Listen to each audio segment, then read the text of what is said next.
everyone? Welcome back to the Quest for the Bestest, the podcast where we're trying to look at all the Best Picture winners and figure out which one is the best. But not right now, because we are on our side quest.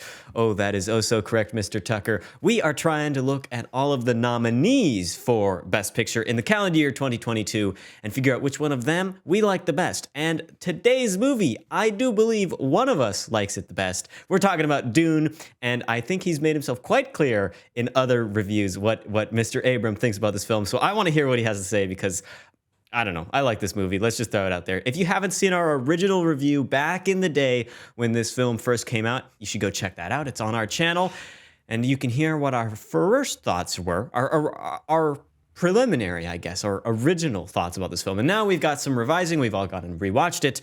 And we are going to talk about it today on the Quest for the Bestest. But before we do, let's rewind just a tad to last episode where we talked about Paul Thomas Anderson's Licorice Pizza, which got a 6.8 out of 10, I guess. 6.8. Yeah. It got a 6.8 on our Sounds score. about right. And it will go at place number 7 on our list of the 10 nominees. So we got Dune today. And let's just get it out of the way right now, Tanner. Next episode, what film are we going to be talking about? Because there's only one left after this one. Mm-hmm. We're capping it off with the 60th anniversary remake of West Side Story, directed by Steven Spielberg, starring Rachel Zegler and Ansel Elgort, Mike Feist. Who's the lady who came back? She was in Ariana DeBose. Who's the lady who came back? What's her name? That's a great question. Does anyone remember? My head, maybe. The Rita Moreno, yes, who is in the that's first a good one. Point. Yes, yeah, we're capping it off with Steven Spielberg's musical remake epic. Yes, but that will be next time. Today, Dune, let's talk about it. Who wants to go first? Does Abram? Do you want to go first, or do you want to give it to someone else right now? You can go first if you want to. I'll go first because I feel like there's obviously the least amount of mystery around my perspective on this film coming into this review. I as I have said ad nauseum throughout this program, Dune is by far and away my favorite of these nominees. I think that this is, having now seen it 4 times, with not my 6th favorite film of all time, but probably somewhere within my top 5. I need to place that exactly after maybe my 5th viewing.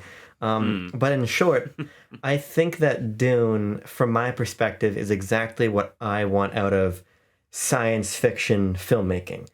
It is all about communicating the story of Dune in a way that only the medium of film can. It's about the scope of the cinematography. It's about that sound design. It's an audio visual treasure trove, I think, of inspired creative decisions. I also think it's very interesting the film is nominated for Best Picture, though, as I want to talk about. And I think that kind of contextualizes our conversation here in a way that obviously it wasn't back at release, when I didn't really think the film had a prayer in hell of being nominated for Best Picture, and now here we are. So while I love the movie, as I've said, I think it is a masterwork, and perhaps most closely comparable to like Return of the King winning an Oscar. I think that it is not the most impressive film that we have watched for this side quest. And so I'm kind of going to have to navigate this sort of track here where I feel like, things like maybe a Drive My Car or something does more that is Oscar worthy, even though I think that the spectacle of Dune is kind of unmatched for me. Mm-hmm. Very interesting thoughts about it in basically context. An obvious point. The scale of this movie is its greatest strength, and it's something that even as I'm coming into it and laying it out there now, Dune is my least favorite of the nominees this year. But for a personal disconnect set of reasons that I can't quite pin down, that I'm excited to do throughout this conversation, is try to pick on some threads and be like, okay, why do I disconnect from this? Because by all counts and measures, giant scale, sci-fi craziness, I should be in love with this film, but for whatever reason, I'm not. And maybe that comes down to the characters, the political storytelling, things that I'm not really a fan of, but the scale is obviously unmatched. And I'm actually on the opposite side of you. I I'm very glad this film is. I guess you're glad that it's nominated for Best Picture as well. It validates your opinions, but I feel it's very justified and interesting and exciting that this is nominated for Best Picture because I think more movies of this kind should get to this scale of critical acclaim. Of course, they get box office acclaim 6 ways from Sunday, sci-fi movies, but they don't usually land because they're too genre, and I think that's a weird derogatoriness that the highfalutin people in the Academy usually have that I don't think is fair, and I think we should be giving olive branches to all corners of the film industry. Come on, let's get more horror movies nominated for Best Picture. But I don't like this movie. Oh, okay. Oh, all right.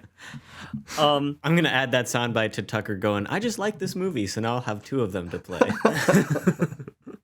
Well, if we get around back to me, if I think back, if I cast my mind back to our original review of this, I really harped on this film for missing a lot of the details, the minutia that is present in the book, which I had all nearly finished by the time that the movie came out. I had gotten up to the point where basically the movie ends, so I'm like, oh, that's good enough for watching the movie. That is good enough, yeah. Yeah.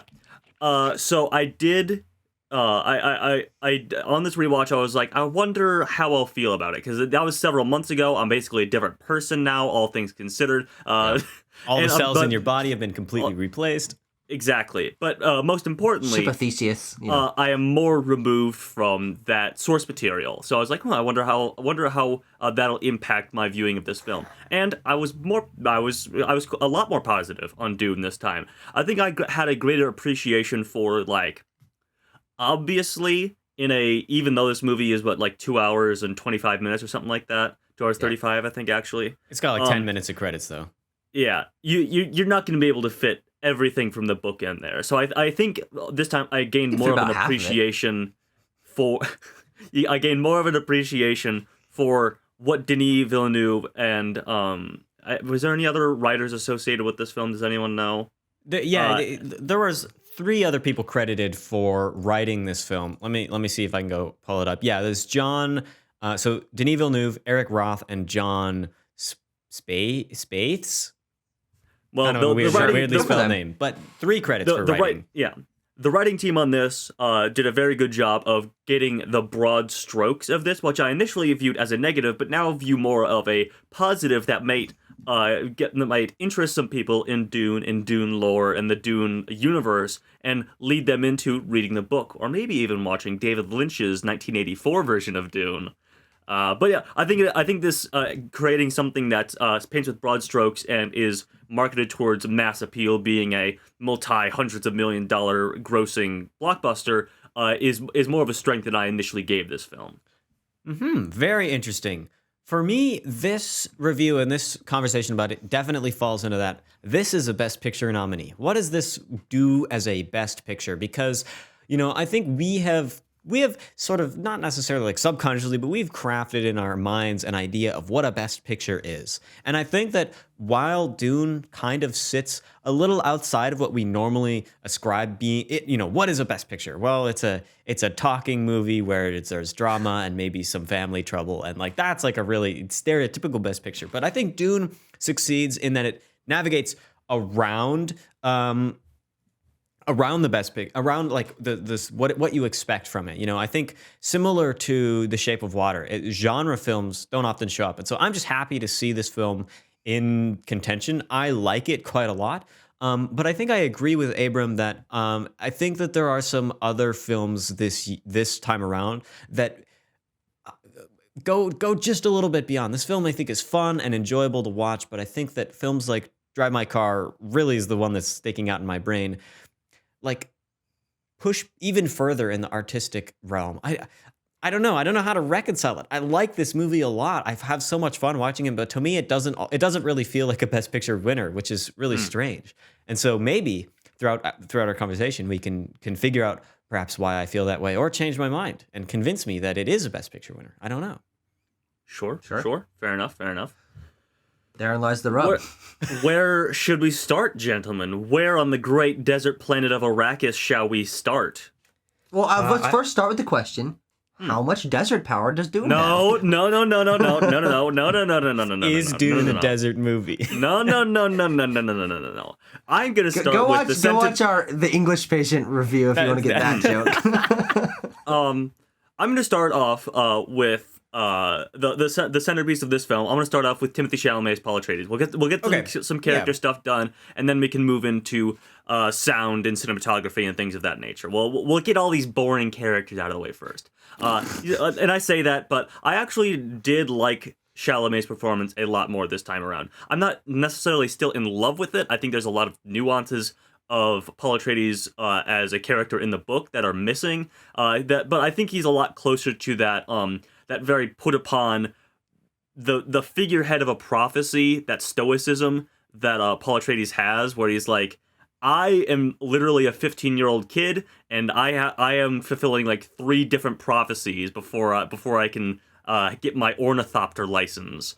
Because he's the Muad'Dib. He's the leader of the Fremen rebellion against the Imperial class. Well, he will be. He's the Lisa Al Gaib, which is more of like a religious figure among the Fremen. He is the Kwisatz Haderach, which is like without getting too much into the Bene Gesserit stuff, he's like the culmination.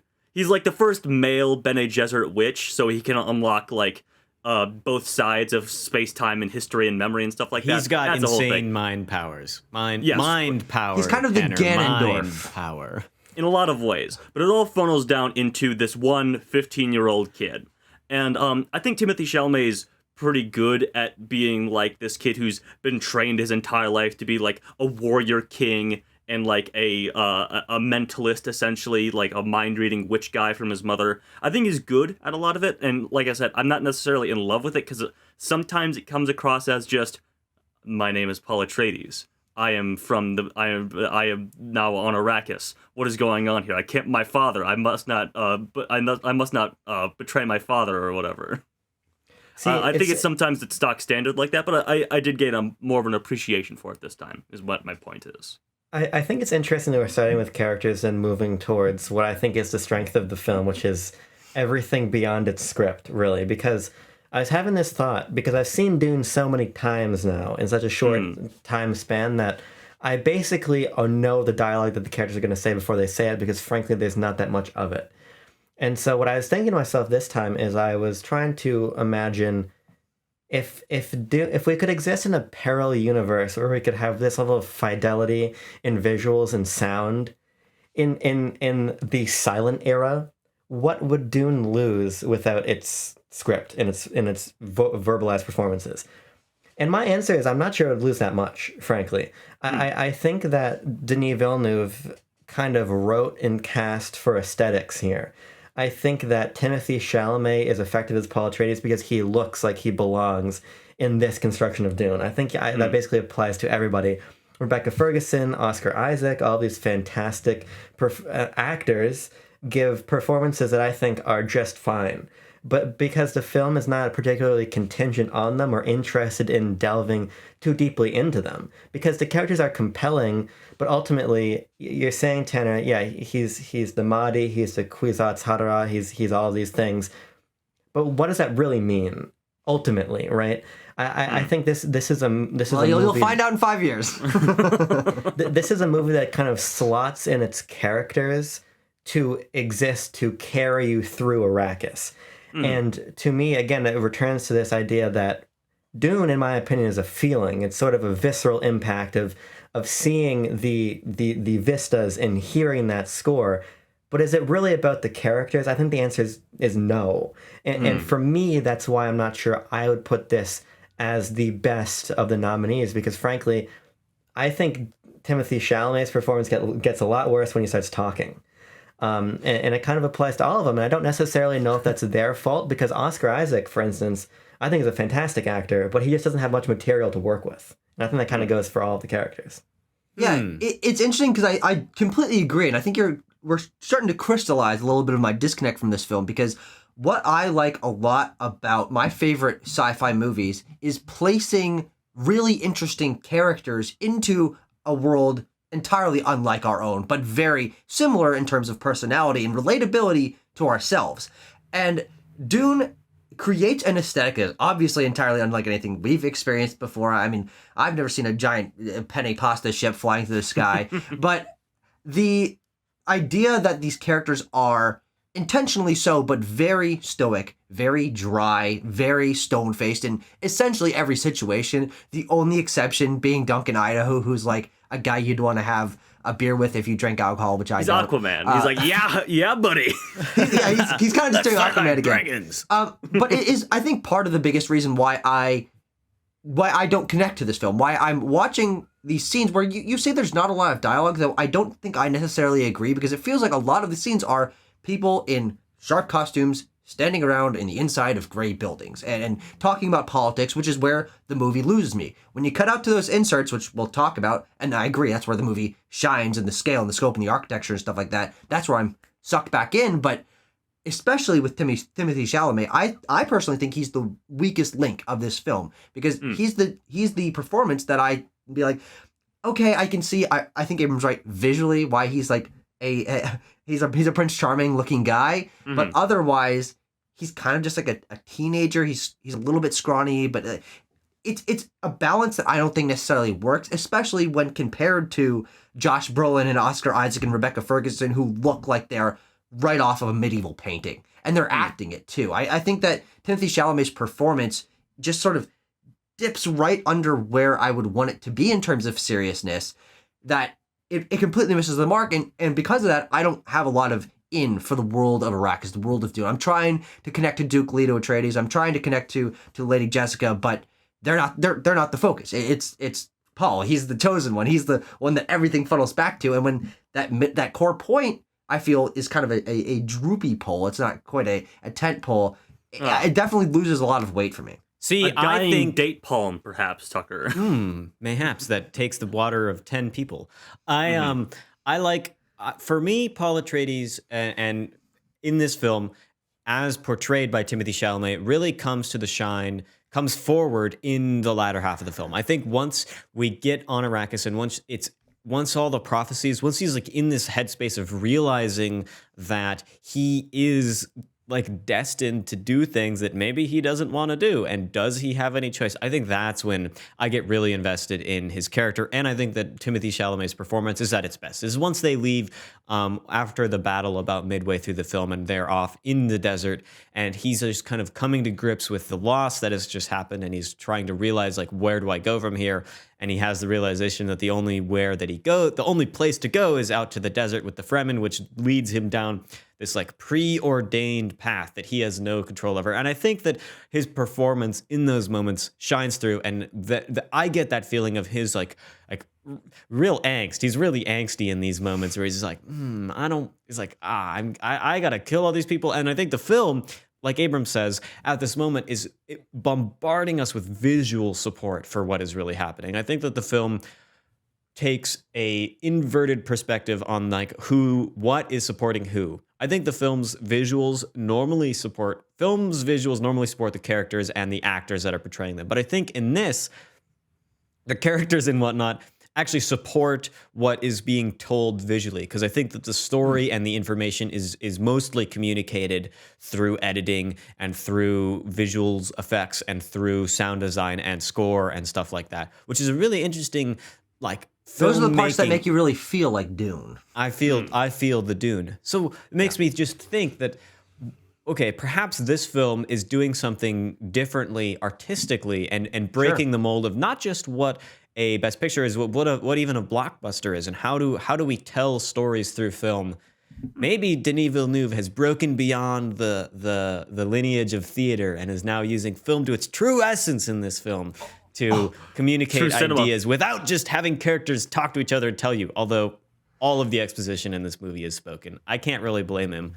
What else do you do? I actually think that the exposition isn't too bad. I don't think it's bad. I just think it's all spoken. It's fine, yeah. Maybe only because I'm super interested in it. One of the most blatant things, which I still think is fine, is like when Kynes is like strapping up the still suits on Leto and Paul, and she's like, here's what the still suits do, and here's why you need them. And then she gets to Paul and she's like, whoa, hang on, how'd you do this all correctly? He's like, seemed like the right way, and she like says some prophetic thing about how he's Desert Jesus or whatever.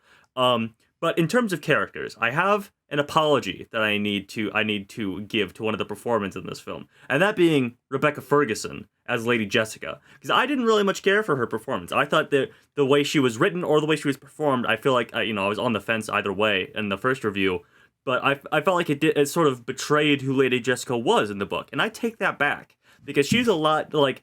I said that she was mostly like shaking and crying her way through most of this movie. And I retract that statement because this time I honestly don't know what I was smoking that first time, because she has quite a few moments of like being a strong and intimidating force, being a Bene Gesserit witch who can handle herself and is supposed to be puppeteering like the Duke from the shadows and stuff like that from his side.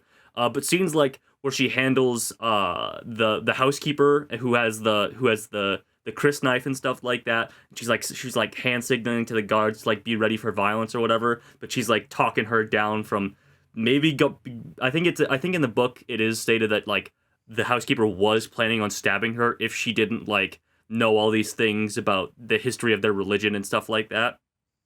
Or at the very end of the film, when she takes Stilgar hostage, when all the Fremen are surrounding them, that's another great moment that shows that Lady Jessica, maybe sort of feigns this helplessness when she's around the Duke, and obviously feels out of her depth when the Reverend Mother of the Bene Gesserit is there. But she can carry herself, and she did teach Paul to be like.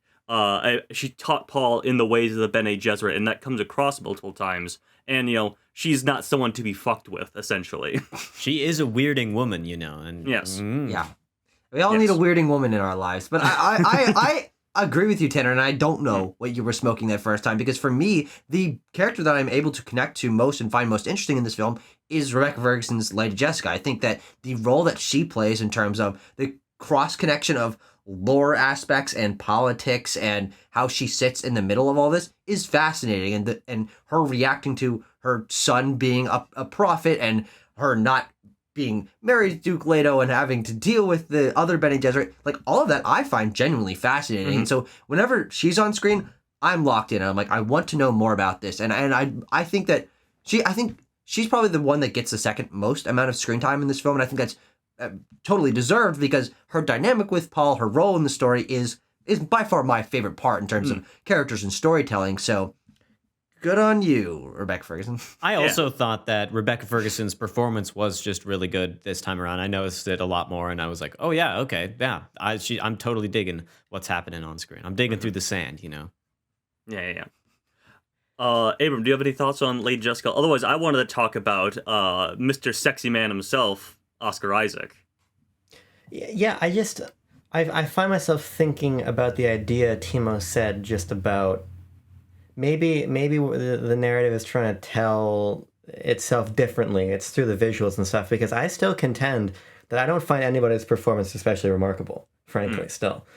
And it just comes back to I was thinking to myself, like, we arrived to meet the Bene Gesserit queen or whatever, and she goes, "I hold at your neck the Gom Jabbar." If there had just been an inner title screen that said, "I hold at your neck the Gom Jabbar," when an animal's stuck in a trap, it gnaws off its own leg to escape, what will you do? And then the scene just unfolds with no more dialogue. What is lost? And for me, I just don't think anything is. And I think Timothy Chalamet's moans. I just think that they're fine, but it's not, to me, it doesn't even, on the hierarchy of things Dune does in an impressive manner, the performances just fall so far into the background for me, because when I think about even Oscar Isaac, as we're about to talk about, I think about the way that he looks. I don't necessarily think about the way he's delivering the lines, right? Yeah, no, I agree. And I think what's conveyed visually when he's laying his head down in Jessica's lap, or when he is completely limp and stripped naked by the Baron, and then like you just see one tear come down his face, and then him bite that tooth, and then the sound design freaks out and the camera pulls back as the doors close and everybody dies. Like that's the narrative vehicle of Dune for me, because.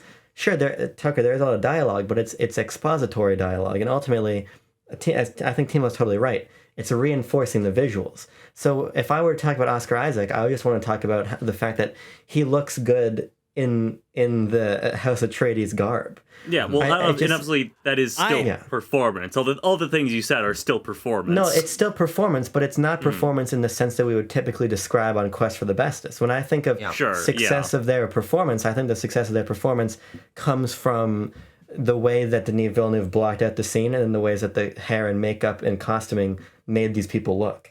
To me, this movie is entirely behind the camera in the editing room. It's not the delivery of these things. So I think that Rebecca Ferguson is compelling on screen, but insofar as she's put in these very compelling situations visually.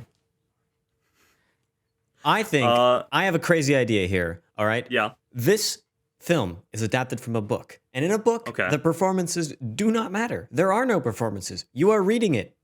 So what if Denis Villeneuve took that aspect and took down the line that ultimately like the performances from the characters are just like them saying the lines and them just like not necessarily like not performing. I think everyone is clearly trying to be this character, but taking this directorial approach to how everyone acts, because they all act in a similar way, that it is inspired by the book in that they're more blank slate in how they perform, and you are because those lines, you're used to seeing the lines from the book make their way into the film, and all the context with them comes there. But what the film does, what the film improves upon the story, is in the visuals and is in how the story is told. And so when you can break away from words and letters and sound, like speech sounds, you can get into this more pure essence of film rather than merely copying other art forms. I'm saying a lot of insane stuff, and I'm gonna wrap it all together at the end of the episode. You guys are gonna have your minds blown. Do not right. worry. Do not worry. All right. I think that's actually, I basically agree with you, Timo, because when I'm thinking about the dialogue delivery, if we want to look at, because that's the way we usually think of performance on Quest for the Best, is we're thinking about what are the lines and how are they being delivered for the most part. The only time that I think we move beyond the sort of, as Timo was saying, the blanket manner in which Denis Villeneuve has asked his players to enact these sequences is Gurney Halleck talking about the Harkonnens being brutal. I think his line delivery there up in Paul's face is really great, but it's a moment in the film where it is more to the performance as we think about performance typically here. Yeah.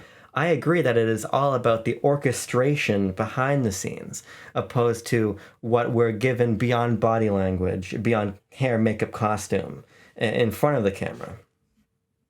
I mean, yeah, sure. I don't disagree, but I and that's why I think it's probably even more of a sin that Denny was snubbed from the Best Director category. Absolutely. Because there is a very clear orchestration, a word that you used, Abram, here. But I still think the talents of all the performers cannot be discounted. I think they all know very well what they are doing in these roles.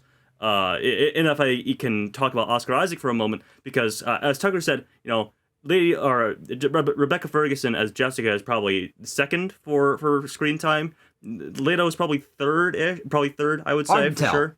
Yeah, hard to say. But I think Oscar Isaac is still fantastic because he has that physicality. He captures the essence of Duke Leto in that being like an old, like aged lion who is looking over his kingdom, and he's guided by doing the right thing, but he understands the politics behind all this. Like, he immediately understands why the Emperor wants to give him Arrakis. He's like, there's some sort of backdoor planning going on here where they're trying to screw us over somehow.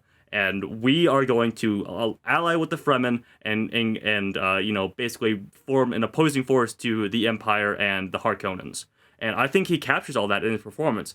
And that's painting with broad strokes. I think there's smaller moments that tell you very telling things about Duke Leto. Like there's an offhanded line about, he's like, Paul, and it's in the great scene in the graveyard back on their home planet. And he says, Paul, I didn't want any of this either. I told my father the same thing. I wanted to be a pilot. And then we're in that scene in the Ornithopter where they're rescuing the spice harvester crew. And you get elements of Leto's character that he's an honorable man and he will always do the right thing. And he has a value for human life. He really values human life, and he's not like some He's not like he some doesn't- inhuman bastard Harkonnen, man. Yes. No. Exactly. He recognizes the strength of each man that is under him, that is under his rule, and he has that moment where he goes into the free fall in the ornithopter, which is a great moment for he's sacrificing. He's putting his own life on the line and the life of his son and everybody else on that ship, but he's also manifesting his old dream of being a pilot, and he's doing a great job of it as well. And that's not just Oscar Isaac's performance; it is also the craft of the filmmaker. Because that moment where he goes into that free fall my heart crept into my throat. Even though I'd seen that scene before, I'm like, this time it just got me a lot more. So that one really benefited for a rewatch for me. But Tucker Hazel, backlog banter. Abram Buter, backlog banter. Tima Nelson, backlog banter. All right, we'll all start talking once and see how it goes. Exactly. Yeah. But the thing I want to say is, I think everything you just explained there, even as someone who was not particularly engaged by Dune, I think that's part of the biggest reason I disconnect from it. As I'm watching these scenes, I recognize a lot of these things, of the filmmaking quality, of the interest and the intrigue in the world of Dune, and how Duke Leto is set up in this role and his past and all that stuff. I think really what it comes down to is not the performances, not the filmmaking, not the lore of the world, but is the way that it's delivered through in my opinion, the pacing of the script and the scenes in which it is just dialogue focused, which again, I think are more numerous than maybe we're letting on, because for me, that in my mind, that feels like the bulk of the movie. And maybe that's because I focus on it because I'm not interested in it. And I'm just like, oh my God, this is dragging and dragging and dragging. But it's these scenes where people are just standing and talking politics that are a lot of the film. And I feel like a lot of the dialogue, and combined with the very stone-faced performances that have moments of dipping and bobbing in terms of letting out stronger emotions, they are, for the most part, very serious and straightforward performances that I would see this dialogue being a lot more engaging in a book, when you can read it at your own page, you can close, you can put it down, as opposed to a film where I'm going to sit here for an hour and a half of it, let's say, it's going to be those dialogue sequences, which are pretty from the costume designs, and the sets are impressive, but they are, for the most part, very static. They are very still in the performances. There's not a lot going on, and I find it difficult to be engaged in the story of these characters that are interesting conceptually, when it does feel like I'm just being needed with information. It doesn't, there's not a lot of poke, poke, poke. Oh, this is happening now. This is happening now. Oh, this is why this is really intriguing. I can't wait to see for this to pay off. It's in the action that happens. It's in the climactic moments of cinematography and sound design that happens, but it's not the performances, and it's certainly not the dialogue that I think is maybe what Abram was also talking a little about earlier as well. If I could quickly just give my thoughts on that, because I think it's just another thing of me having read the book and knowing a lot of the background of these characters that Denis also knows, because he's a huge fan of the book, as is Hans Zimmer. You sure you read it? I'm sure I read it. I listened to it, first of all. I listened to an audiobook version.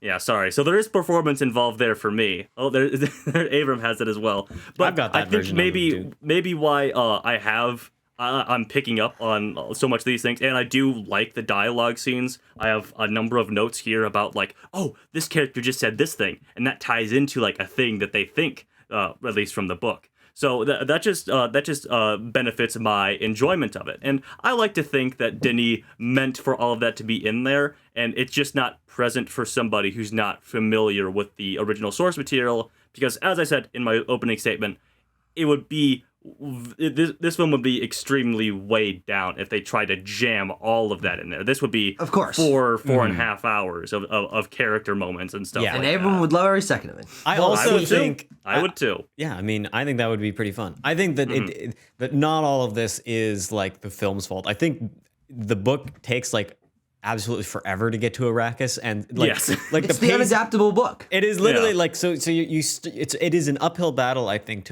to move the film, to make the story and the cinematic experience of this piece of media, to make it work as a film. You have to do stuff, and I think the book works really well in its pacing and all of those elements that translate more literally to a script and dialogue in the film.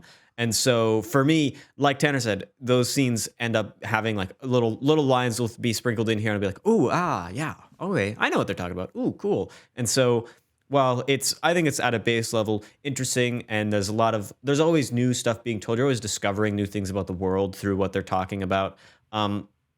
I think that at a base level for non-Dune fans, there's enough there. And then for fans, for people that already know the story and know the characters, there's an extra level, which is tricky. I think it's hard to strike that balance when writing dialogue of, okay, which side are we going to flip on? Giving out no information, giving out too much information. How do we do that? And I think that by taking the sort of middle ground route, they mostly succeeded. I think the scene with Liet Kynes where she's like, you wear your boots desert style. That's like, I don't know, maybe that one could have done with a rework. But by and large, I think it's fine. I think it's good. Slip fashion, Timo. He wears his at boots the heel, slip at the ankles. fashion. Yeah, slip fashion at the ankles. But here's what's interesting. I don't care about the plot of Dune, really. And this is where it gets interesting, because Neither do I. have the Just want to put that out there. I have the book. Me. I've dog-eared page Here we go. 84. I think I got this book in January. I've made it through about 84 pages in 3 months. and so on all of these watches, they're basically not contextualized by anything other than my love for Denis Villeneuve as a filmmaker, and just the experience of Dune as it's presented in the context of the screen. And so what's interesting is I like the dialogue insofar as it's, and this is going to sound weird, but saying words that are sonically interesting to me. Sure. The Umtal rule, the Kwisatz Haderach, all of these things. Because I think that Dune exists as an audio-visual experience. I agree with Tucker that I don't think that the film succeeds via dialogue.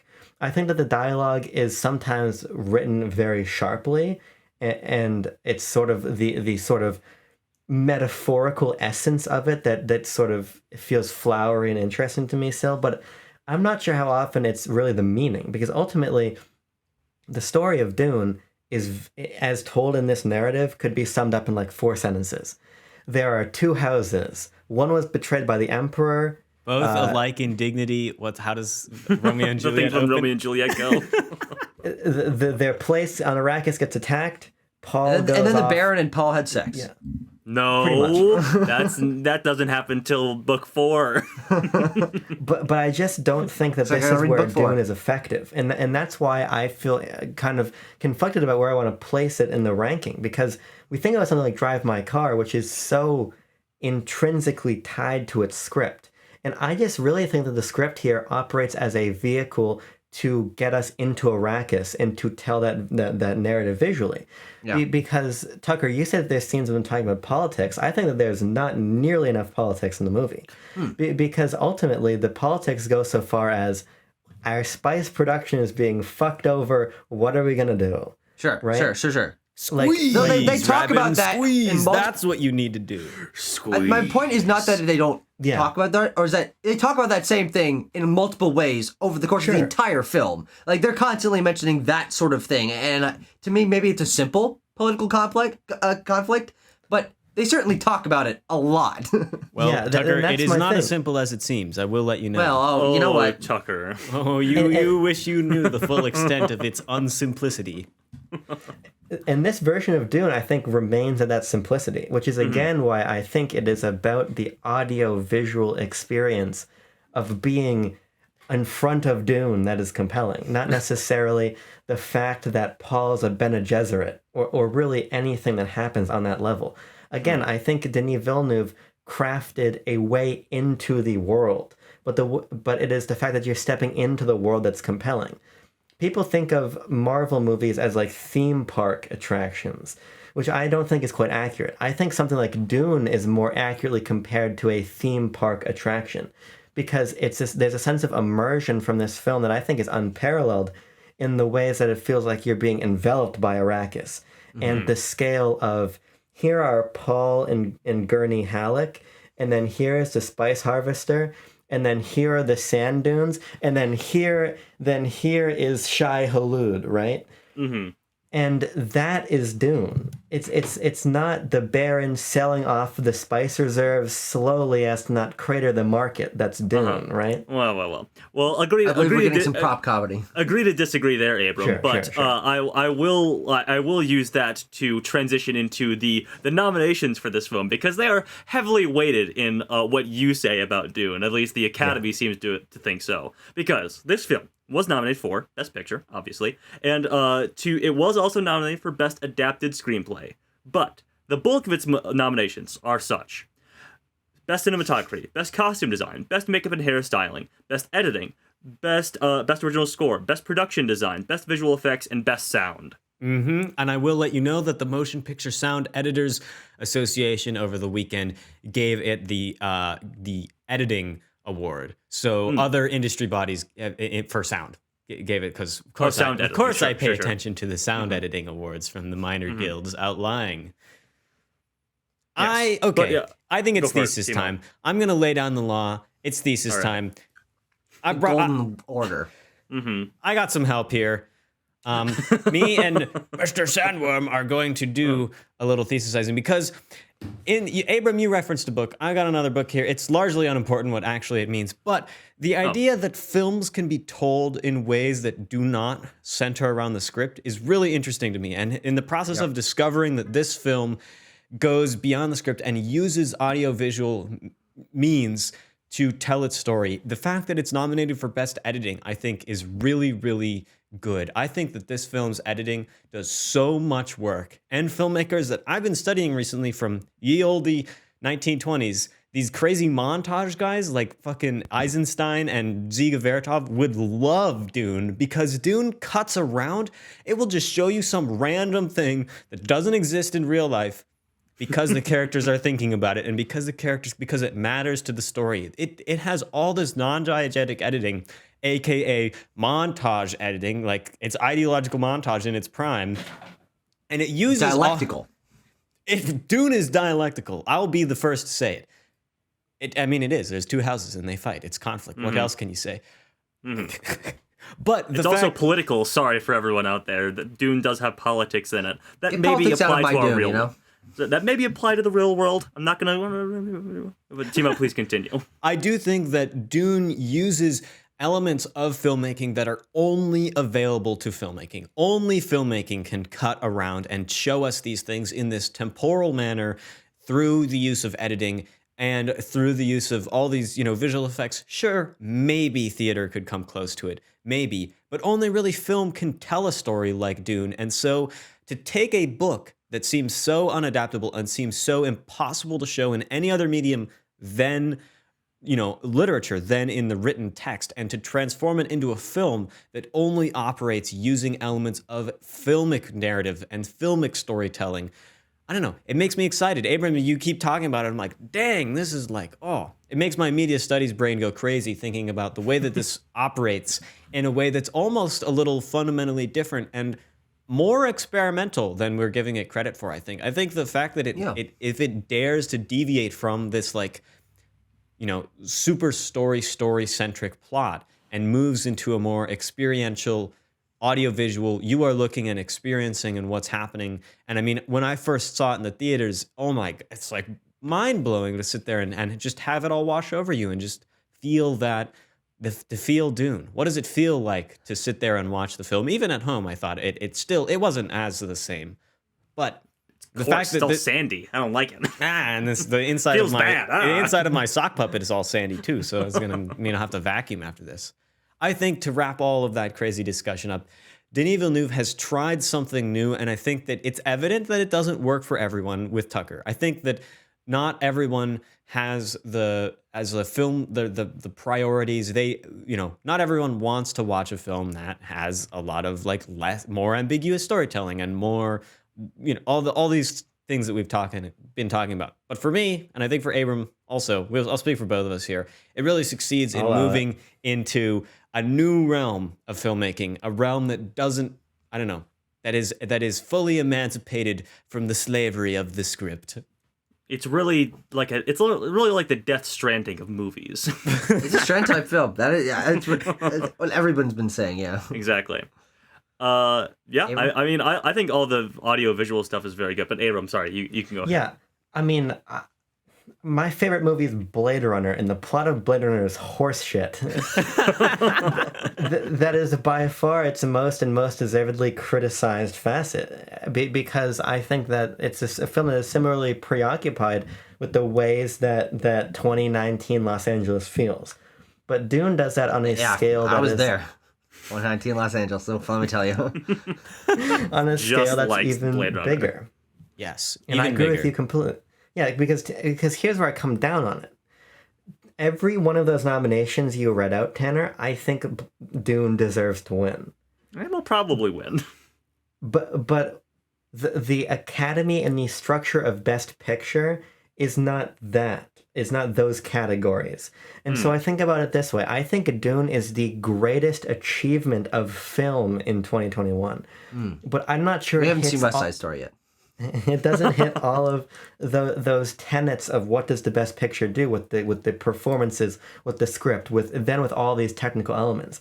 Because as I am watching Dune, I am in awe of just the camera. And this is a film that was shot by Greg Fraser, who is very quickly becoming the cinematographer who exists. He did this, he did Rogue One, did Killing Me Softly, which no one saw, but it's a good movie. And most recently he did The Batman. Ah. And it's the ways that this is Greg Fraser, Denis Villeneuve, and Hans Zimmer's movie. Mm-hmm. It should be all of those, and it should say with Timothy Chalamet, with Rebecca Ferguson, X, Y, and Z. Well, you put Because Zendaya first because that's how you get people in seats. Right. but Timo, I agree with you completely, because it is the fact that we cut to the Chris knife that illustrates the importance of the Chris knife, not the dialogue of it. The dialogue reinforces what the Chris knife is. We think about the cuts to the head of the bowl that is above the doorway first when we're about to go meet the Bene Gesserit queen with Paul, or then when we're going to have the Baron and we're going to have Leto Atreides before Leto makes the attempt on his life. It's that cut to the bowl that signals on a thematic level what's about to happen in the scene in front of it. And that is something, I agree with you, I think it is experimental, and I think it's been clearly telegraphed by the films Denis Villeneuve has been making up until Dune. Mm-hmm. Enemy, Arrival, Blade Runner 2049, really with the exception, I think, of Prisoners and Sicario, he has been working towards polishing this style of filmmaking to deliver us Dune. And I agree with you, it is such a juxtaposition from this. And that's why I think it is so effective, but that's why I think it is situationally effective. It is not, I think, the every single category incredible achievement that Drive My Car or Power of the Dog is. But the highs it hits, those pillars of its success, I think are far higher than anything else I've seen this year. Sure. Yeah. Well, Abram, it's funny you say that because Denis Villeneuve did say, like, yeah, I've been waiting to make Dune my entire career. Mm-hmm. Like, he's a huge fan of the book, and it's basically been his goal as a filmmaker since he started, or even since he was a kid. And I think he did say, like, yeah, the reason I do these, like, high concept, big visually sci-fi films is because I wanted to do Dune. It was really just little stepping stones for me to get there, to convince studios that I can do something like this. And Tiny little he can. insignificant stepping stones like Blade Runner Yeah. 2049. Exactly. Well, I That like was this a- movie a lot, by the way. It's a good movie. It's a really good movie. That It's a was really a good Opposite movie. of rather- Dune. For old Warner Brothers, that was a rather expensive stepping stone. Yeah, well, yes. Here's the thing. I would like to put out my thesis on what this film is, divorced from my experience of watching it the other day. Admittedly, a lot of which was on my phone, a lot of which was half awake. Like, this film didn't engage me enough from what I look for in films, which is characters and script and dialogue, which is something that I obviously, that's why I'm saying I focused a lot on a film. This film didn't engage me from that aspect. But you know what? Whenever I opened my eyes and put down my phone, and there was a big shot of a giant ship and then a smaller ship that's also pretty giant, I'm like, hey, that's fucking impressive. And to me, that's what Dune does best, and why, regardless of how I engage in it and how I don't think it is a good movie from my experience point of view, there is certainly a quality vision here. There's nothing like these shots in Dune, but for me, that aspect of it, because in my mind, I focus so much on that dialogue. And so in my mind, a lot of the film is dialogue, whether or not that's true runtime wise, we can't say for sure. But Dune works best in these concept art shots. In the, there's this ship flying over the thing. There's this worm coming out of the dirt. I would take these shots and hang them on my walls, but that's some of the coolest sci-fi shit I've ever seen in my life. That is a beautiful frame. That's a great idea. But for me, not being connected to the world of the film through its characters, which is what's most important to me, I only tune in when I'm looking for those images that would just work as a wallpaper on my desktop, or as a GIF, or as a wallpaper on a wall or in a museum. For me, I know, of course, there's other aspects to it. The score is very impressive, the sound design, all these things. But when I'm watching it visually, it is those shots that I'm looking for and the visual creativity that I do feel like a lot of the film doesn't lean into in terms of its characters standing around and talking, which is still where I feel a lot of the movie's runtime lies, and therefore a lot of its soggy bottomness. That was last week. That was last week, Tucker.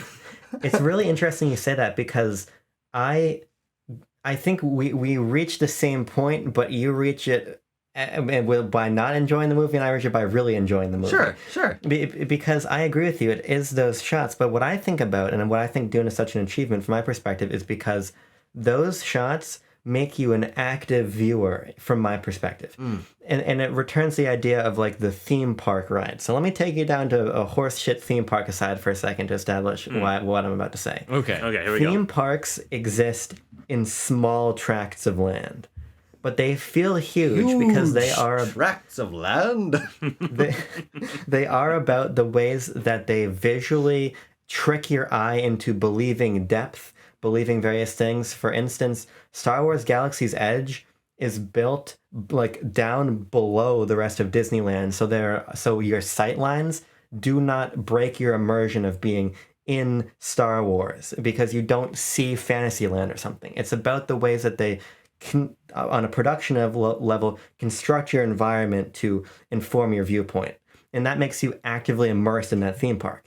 Dune, that sounds for like me, some defunct land video essay talking right there. Construct your environment to what? Man, dude, you're saying some more stuff that these freaking Russian filmmakers would really like. You got to be careful, Abram. Go ahead, Abram. Sorry, I- I I'm just gonna be a wanted to say that. communist soon. Yeah. Dune As a will make man- you a communist. Let's title the video that. I watch a lot of Jenny Nicholson to fall asleep. I'll say that. Yeah, there you go. There you go. So, but Dune, I think, operates in a similar way because Tucker, you're the penne pasta ship is a great example. Yeah, great ship. As a viewer, you say, "Jesus, God, that's like half as big as the planet," and then the little ship comes out of it. There's tiny little specks coming out of here. Like, what's And then the what's that next coming out shot, of there? and then the What's that next coming out of shot. there? It's Let him talk. enormous, and it's that recontextualization of scope that tricks your eye and immerses me because I am constantly being reminded of my scale relative to other things, and I think that produces immersion when you combine it with Hans Zimmer's score and the sound design.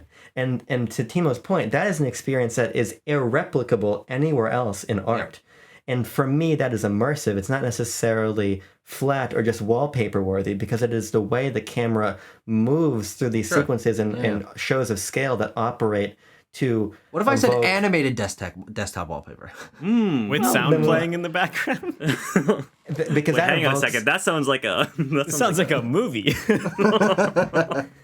Because to end off my tirade, I'm going to give my thesis. Go for it. It's these shifts Ship of of scale thesis. and sound design that evoke the concept of the sublime. So let's talk about Ralph Waldo Emerson for a second. The sublime is this idea that nature that is so vast that is religious and mythical to experience it. And this to me, because man cannot comprehend nature, and man, Abram Beener, cannot comprehend Arrakis. And I don't think that is a single other piece of cinema, not even David Lean and out in the deserts of Arabia or anything, can sort of make me feel so inconsequential in comparison to the landscapes in front of me. And that is a thematic achievement in storytelling that is only accomplished through film, and I think only Dune can provide. Well, I love. I think. I love. Oh, sorry. that, Go ahead, Abram. Timo. Yeah. I'm bringing in frickin' Eisenstein. You've got Ralph Waldo Emerson. I took a class. Desktop I actually wallpaper. kind of agree with you on that. The sublime. You're very true, very correct about that being a possible avenue of interpretation of this film. Huh. Things to think about. right. Tanner, as you were saying. As I was saying, I can really appreciate. We were laughing when Abrams said, "Let's bring up Ralph Waldo Emerson," but I do very genuinely. I love when reviews can lead us down these roads and allow us to talk about films in these ways. But enough of this BS pontification. I'm glad that you guys brought up the Spacing Guild Cruiser or the Penne Pasta ship, whatever you want to call it, with the tiny little specks coming out of it. You're like, oh wait, what's that? And then it cuts to these giant ships landing and like eclipsing like 100 Arrakis natives or whatever. Like, holy God, how big was that last ship? And then you're like, wait, but look at all these big ships. That's crazy. And I'm not applying any super smart philosophy language to any of this. I think it just looks super dope. It is one of the coolest shot sequences I've ever seen because it is breaking down that scale and retroactively like, holy moly, this entire movie is on a huge grand scale that I cannot even comprehend. Something about the sublime or whatever Abrams said. But I also love the cinematography and shot construction in smaller moments, like when the hunter-seeker droid is drilling into Paul Arrakis' room, and it's like this tiny Paul Arrakis. Paul Atreides, my bad. Paul Arrakis. My bad. Paul Atreides' All these room. nonsense words. And it's this tiny little speck that's just kind of like, And he's silently floating through the air, and he's like. He has like the fear of God in his eyes, but it's also like this like a young lion on the hunt for the first time. He walks into the holographic brush to like hide from it, but it also mimics that sort of that wilderness thing I was talking about, and he's like making eye contact with it, and it comes right up to his eyeball, and the way that entire thing is filmed and how it looks is just genuinely fantastic. Abram, you had a little finger up. So I agree with you, Tanner. It is just cool. And coolness is certainly just a factor here. And it goes back to the entire, I think, ethos of the film, which is cool. Mm-hmm. But I think that ethos is reinforced by sound. And I'm about to make a bold proclamation, but it must be done. As the host of my Star Wars show, this is going to be blasphemy. But my favorite film score of all time is now Dune. Whoa. Congratulations. Whoa. That's cool. I think that what Hans Zimmer is able to accomplish here, and the way that he can shake my ass as I'm watching this movie, and accentuate the visuals, is something that I don't even think John Williams is able to do. There is a harmony here between the visuals and the score that I think again is unrivaled, and it goes back to this alternate way to communicate narrative. And so, of course, but I'm just a lowly Abram. I'm not Mr. Doug Soundheiser, so I want to pass the sound baton to Timo. Okay, well, you bringing up the score, I think, is really excellent because I've listened to the Atreides bagpipe song, dude. That it goes too hard. It goes too hard. I have to stop. I will play it on repeat if I'm not careful. I will be like, Atreides, but. I think the score is excellent. I think it's really good. And I think where it really excels is when it blends with the sound design. I think the sound design and the mixing of this film are really good. I think that the way that they construct all these environments and build all these worlds and make you believe that the purpose of sound, really what it comes down to in film is making you believe what you are seeing with your eyes. You believe it because it sounds right. And this film, everything sounds so good. In Dune, there's no computers. So there's no little... There's none of those sound effects. There are all these other kinds of like mechanical, like the way the ornithopters sound, the way the dials move, the beeps. All of that is awesome. The dust storms, just like even the battles. But where it really goes above and beyond is when it combines with Hans Zimmer's score and the way that the score like bleeds into the design in a way that design is like melodic and tonal like the score, and how you can never at certain times tell if you're listening to a score or if you're listening to like an ambience track of what is going on in the desert. I think that just is like a masterwork. I love listening to this movie partly because there's like every scene has cool sounds, and I'm like, I'm like, oh man, cool sound. That's me watching movies most of the time. Yeah. But I think that like the intellectual experience of me as a sound person being like, oh, what are they doing, and discovering what is going on there, along with discovering what is going on in the plot and with the visuals, I'm like blown away. I think it's really, really good. Hands down the best sound movie, or I don't know if the best sound movie, maybe the best sound movie for what it does with sound.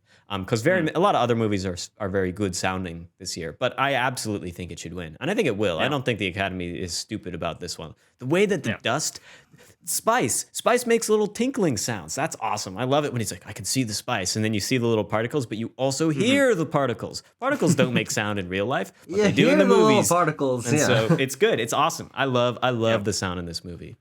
If I could do some more, hey, what about this part to the broad thing that Timo just talked about? The siege of Arrakis, when Gurney and all the Atreides guards are like running out, and it's giant explosions and like the way the shields sound when things hit them, they're like, and then it blows up, and it's an awesome explosion. They make different sounds because once something explodes, like the shield contains it for like a second, and then it explodes out. That's crazy. But I also love the bagpipes implemented into the score there, sort of mirroring when they arrive on the planet. Just sweet, just really cool stuff. But I do have Hans Zimmer trivia. I'll just run down a few pieces right here. So Hans Zimmer and Denis Villeneuve, I think I said this earlier, both huge fans of Dune when they were growing up. Hans Zimmer actually turned down doing the score for Christopher Nolan's Tenet to work on the score for Dune, and Denis Villeneuve, in turn, turned down directing No Time to Die to direct Dune. Abram just lost his mind. Yeah, exactly. It worked out because both these movies are fucking awesome. Yeah, that's right. Like I said, both huge fans of it, turned down these big paycheck movies to do this, and they didn't. The whole thing about WB putting this out streaming and theaters is a whole different thing. But when Denis Villeneuve was leaving the country to go do some preliminary filming and stuff for that, Hans Zimmer pulled him aside and said, "Don't fuck it up." And then when he got back, and Villeneuve had all the footage, and he handed it over to Hans Zimmer to start composing the score. But in COVID lockdown, by the way, Denis Villeneuve said to him, "Don't fuck it up."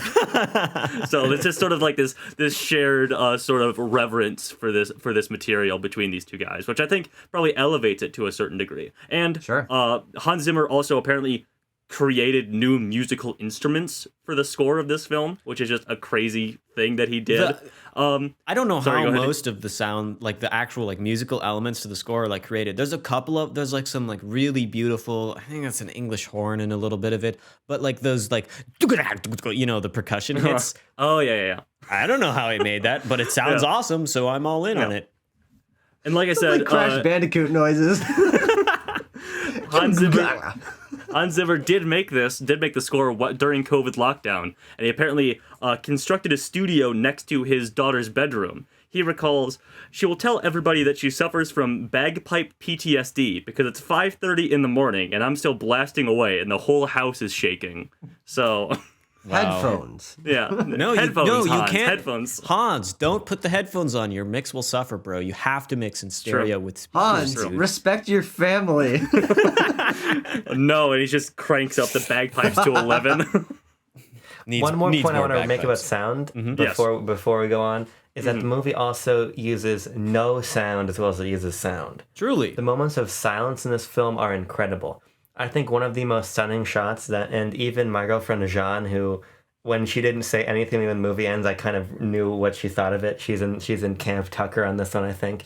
But even she looked to me and said the shot when the Sardaukar all slowly like descend down to the ground, And it's quiet. that shot is silent. That is amazing, and in the way that they land and you feel their weight, and then the Fremen from the ground out from the sand. I mean, that's incredible. The film knows when to be quiet as often as it knows when to be loud, and it is both very quiet and very loud. So it's effective that they're able to find that right balance. Yeah. Yeah. Well, it's Absolutely. not. I don't think it's truly ever like silent, as in like digital silence. It has these great little, so soft and subtle sand and wind and these textural effects to the sound that are just, the nerd in me is like, ooh, that was awesome. I love that. Yeah, sound mode is out here in full force today, and honestly, I'm kind of here for it. Dude, I love sound. What can I say? There's nothing else. No. Do we have anything else about the film? Tanner, you want to give us one more point and then maybe we give it a rating? I mean, I'll give you my thesis since everybody else kind of gave theirs, okay. and this will be half-assed because I didn't really have one going in, but I already forgot just what think my thesis was. yeah, I just think it is super interesting, and I said this before that we could get into such a wide-ranging discussion about this film, and I think that is a strength of the film, that it does so many things well. In my opinion, I think it does the characters and the lore and the writing very well. I don't know, a lot of you. I don't know if you guys think it's bad, but it wasn't necessarily a strength for you guys, as you made clear. But I think I think this is good. Thumbs up. Yeah. I think it is one of the greatest strengths. I think I would put the writing from Denny and the other two writers, whose names I don't remember because they didn't direct the film, and the work of Hans Zimmer and Greg Fraser and everybody else who worked on the look and sound of this on equal levels. And I understand that you guys might not feel the same way, and obviously, as I also said, that goes back to me being familiar with the book and knowing a lot of the inner workings that are going on in people's mind, which Denny, I think, also meant for there to be, but just didn't make it in the film because it would weigh down the film and make it way longer. But I think it does. I think it does a lot of those things very, very well in all respects. So I think this is more of a well-rounded film than maybe you guys think, and that's fine, because at the end of the day, I think what we can all agree on is that to one degree or another, Dune is an insanely impressive film, whether that's from an audio-visual standpoint or adapting this unadaptable book to be interesting to hundreds of millions of people who went out and saw this the first day that it came out and got a sequel greenlit and will probably get the ending to the trilogy Dune Messiah greenlit. I think it's really, really awesome that Denis Villeneuve and everybody who worked on this film was able to create a whole product like this that is interesting and engaging to a wide audience, and that it takes so many chances while doing it. Tucker, you want to add anything, or do you want to just direct us right to the scoring session? The only thing I want to say, and I don't remember how far I went into this in our original review, but is, frankly, and this is sacrilege to the majority of people, but do I give a damn? No. Every scene that this film continues to show me just makes me want to watch David Lynch's Dune. Like, David Lynch's Dune was my first exposure to the world of Dune, and the way that David Lynch takes this ridiculous poetic voiceover and insane fucked up visuals, and everything is weird and wet in places, and it's so strange. It's a strange movie, and in my mind, because that was my first exposure to it, that's what Dune is. It is weird, and it is fast, and it is wacky.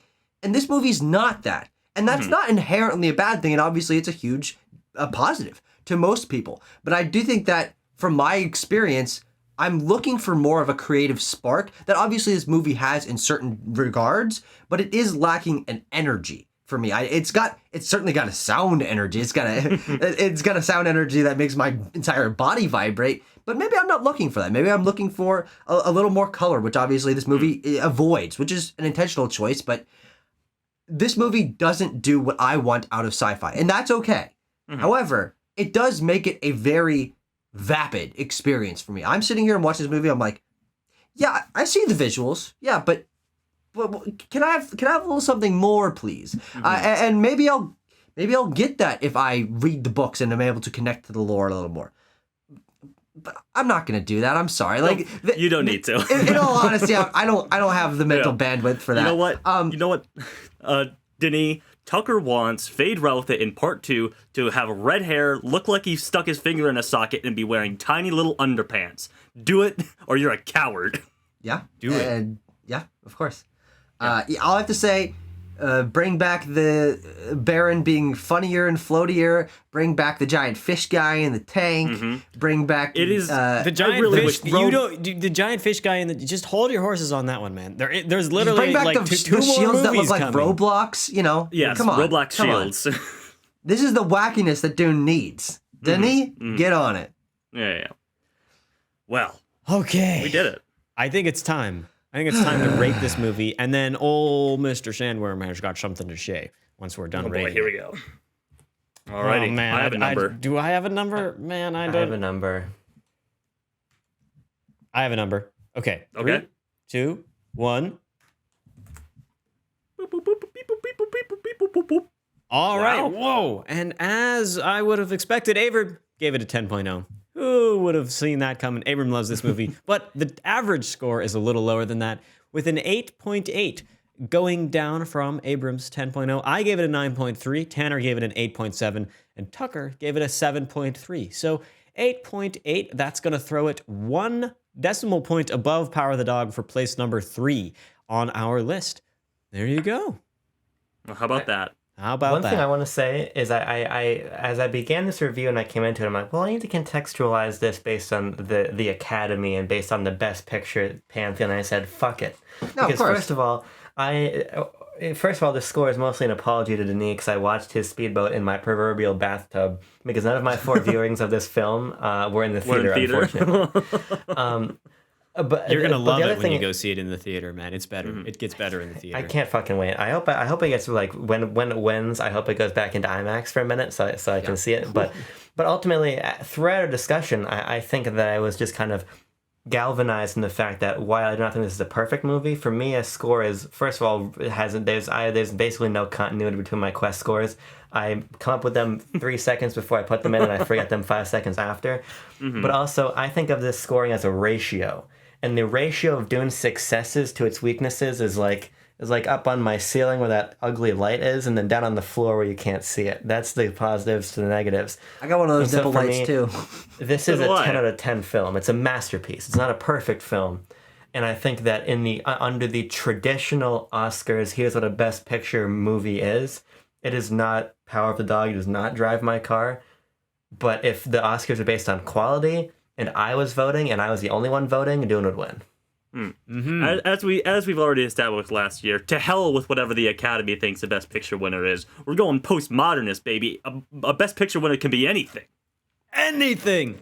Mr. Sandworm's final thoughts about the matter are as follows. Mr. Sandworm thinks that Dune shouldn't win Best Picture because in a couple years, Dune Part 2 will win Best Picture, and it will be exactly like Return of the King. And then Dune Part 3 will be great and awesome, but Dune Part 2 should be the one that wins. I think. Oh, okay. Well, all right. Okay. Okay. Not really Return of the King. It'd be like Two Towers winning instead. I guess so. No, That's one of the 3. I do think that the sequel is gonna just make this thing insane. It'll be. I truly believe it will be just crazy to watch what's going on in this film because ultimately, in story wise, everything connects. It all makes sense. It's all awesome. It all comes up great in the end. Just like pure narrative, what happens wise. And I'm just really looking forward to seeing what happens with the next one.